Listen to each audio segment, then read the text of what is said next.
Hello Math Honor Society, this is Mackenzie Pham, and I will be showing a student how to approach this problem. So what I would do is first, I want to get a common denominator, since this is subtraction. So we see that this is negative x plus 4, and this is x minus 4. The only difference is that the negative is on the x, whereas the negative is not on the x on this side. So to make these two the same, let's pull out a negative 1 from the x.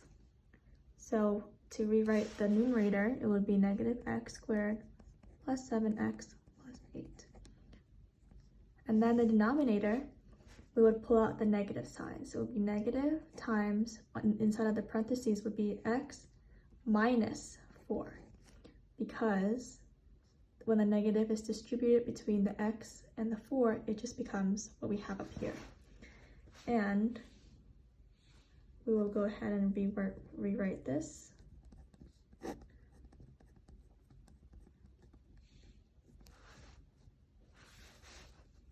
So what I would do to not get confused with all of the minus signs here is that I will put it in parentheses. I'll put like this. Okay? And we want to get a common denominator. So the difference between this denominator and this denominator is that this one has a negative in front of it. So what can we do to make both of them the same? We would have to multiply this by negative 1. So there will be a negative in front, just like over here. So to do that, we can't just multiply the negative by the bottom, but we also have to multiply the negative at the top, which is the numerator right here.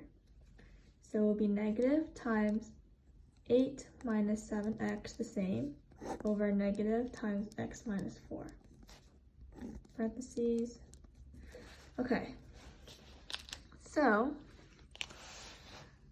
like this, negative on the top, negative on the bottom, cancel out, essentially.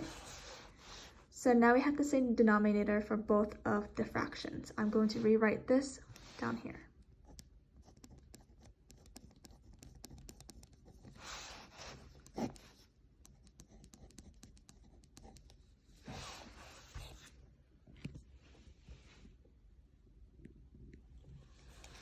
Okay, now that we have the same denominator, which is negative 1 times the quantity of x minus 4, we will go ahead and combine these two so that they are over one common denominator. So let's go ahead and distribute our negative sign here. So we already know that since we have the same denominator, we can put it all over. We can put it all over negative times x minus 4. Now for the numerator, let's distribute this part. So there'll be a negative sign in the middle, but right here in parentheses, and then let's distribute the negative sign. Negative 8 plus 7x.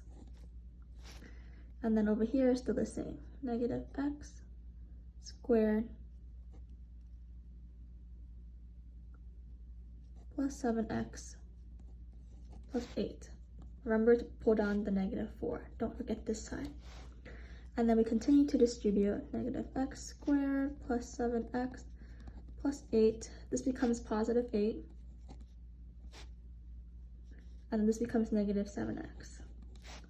All over the quantity of negative 1 times the quantity of x minus 4 is equal to negative 4.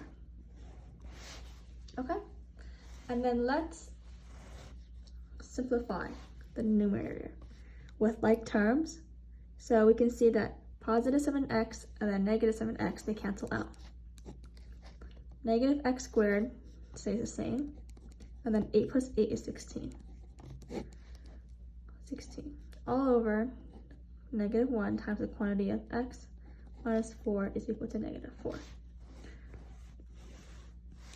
So now we can bring this denominator and multiply it on the other side to get rid of the denominator. Negative 4 times